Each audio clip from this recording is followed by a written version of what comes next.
Hey there, dog lovers. You've probably heard one, or maybe even all, of these common dog myths floating around. For instance, did you really buy into the whole 1 human year equals 7 dog years thing? I mean, come on, who even started that? Or how about the myth that dogs are colorblind? Spoiler alert, they're definitely not living in some black and white world like an old school TV show. And here's one that's a fan favorite. When your dog licks you, it's basically giving you a kiss.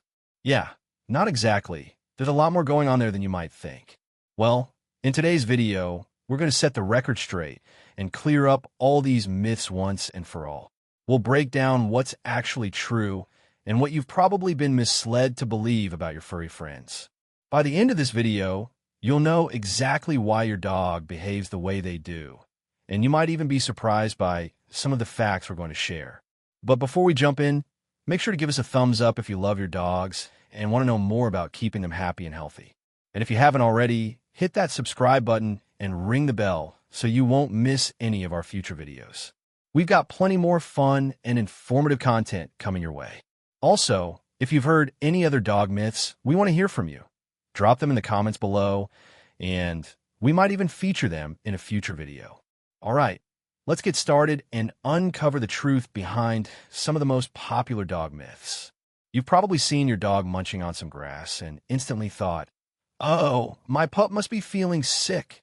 It's a common belief that dogs eat grass when they're trying to make themselves vomit, especially when they're under the weather. But is it really that simple? Let's break it down. A study by the University of California, Davis revealed some surprising stats. Only 22% of dogs that eat grass actually end up vomiting afterward. Even more surprising, only 8% of those dogs show signs of illness before they start grazing. So, the idea that grass eating is a sign your dog's about to throw up isn't as accurate as we've been led to believe. In fact, grass consumption is more likely due to things like boredom, anxiety, or just quirky behavior. It's kind of like how you might bite your nails or twiddle your pen when you're feeling restless. Dogs often turn to grass as a way to pass the time or to cope with stress. However, while grass eating itself isn't usually a big concern, there's something you need to keep in mind. Grass in parks and yards can sometimes be treated with chemicals or may contain harmful parasites. This is where things can get risky, as it poses a potential threat to your dog's health, even if they're not actually sick. So, if you notice your dog is eating grass excessively or it seems to be happening more frequently, it's always a good idea to schedule a vet visit. It might just be a harmless quirk, but it could also indicate something more serious that needs attention. In conclusion, don't panic if your dog munches on some grass every now and then. It's usually not a sign of illness. But as always, stay vigilant and keep an eye on your pup's habits to make sure everything's a-okay. We've all heard this one. A tired dog is a happy dog. The idea sounds good, right? If your dog is worn out from exercise, then they must be happy, right? Well, not exactly. While it's true that exercise is important for your dog's physical health, too much of it can actually backfire. Just think about it. If someone made you run a marathon every single day, would you feel happy? Or would you be completely exhausted and miserable? The same logic applies to dogs. Dogs, just like us, need a balance of physical activity and mental stimulation.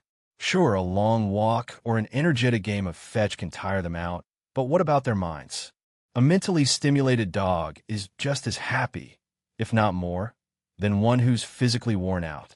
Activities like food puzzles, hide and seek, or even training sessions are not just fun for your dog.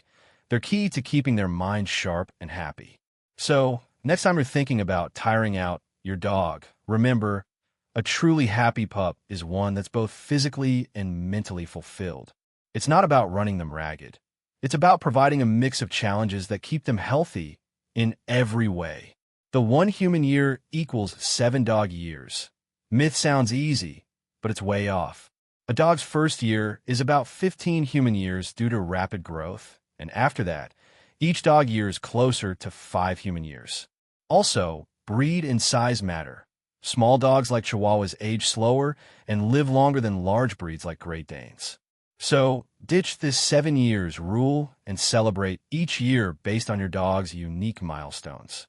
Ever been told that dogs are colorblind and only see in black and white? Well, it's time to debunk that myth once and for all.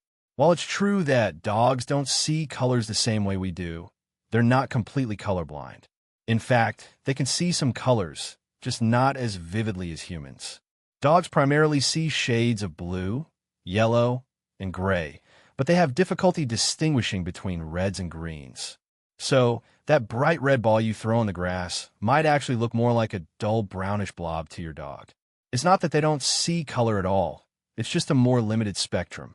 But don't worry, dogs have other ways of navigating their world. They rely more on movement and brightness than on color.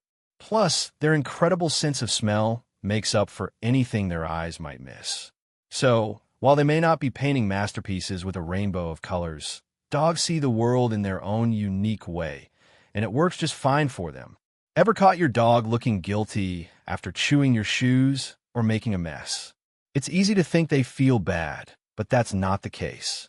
Dogs are experts at reading our body language. When they sense we're upset, they show submissive behavior, like lowering their head or avoiding eye contact. It's not guilt, it's them trying to calm us down. Dogs don't have a sense of right or wrong like we do. They live in the moment, so that guilty look is just them reacting to our frustration. Instead of punishing them, try using positive reinforcement to teach them better behavior. The classic doggy kiss. Your dog licks your face and you might think, they're just showing me affection. While it's true that dogs can show affection through licking, it's not always that simple. Licking is actually a much more complex behavior, serving several important purposes for your dog. First, dogs lick to bond with you. It's their way of showing love and connecting with you, just like a hug or a pat on the back would do for us. They also use licking to explore the world around them. When dogs lick, they're gathering your scent, tasting your sweat, and learning about you in a way that's unique to their senses. But here's where it gets a little trickier. Licking can also be a stress relief mechanism. When your dog is anxious or feeling stressed, licking can help them release endorphins, which reduce their anxiety and make them feel better. So, while a lick might seem sweet, it could also be your dog trying to soothe themselves. Now, there's another important consideration. Dog saliva can carry bacteria like Capnocytophaga, which can be harmful to humans, especially those with weakened immune systems. Licking open wounds or sensitive areas can lead to serious infections. Additionally, if your dog is licking excessively, it could signal an underlying issue like anxiety or a medical concern. In short, while licking might seem like a cute sign of affection, it's also a behavior with multiple meanings, and it's important to keep it in perspective. A little lick now and then is fine, but keep it clean and always pay attention if the behavior becomes excessive or unusual. And there you have it. Some of the most common dog myths busted wide open. Now you know the truth behind why your dog eats grass, why they lick you, and much more. Remember, every dog is unique, and understanding their behavior can help strengthen the bond you share. If you found this video helpful, don't forget to like, subscribe, and hit the bell icon so you never miss out on more dog tips and myths. And if you know any other dog myths, feel free to share them in the comments. We'd love to hear from you. Thanks for watching, and we'll see you in the next video where we continue to explore the fascinating world of our furry friends.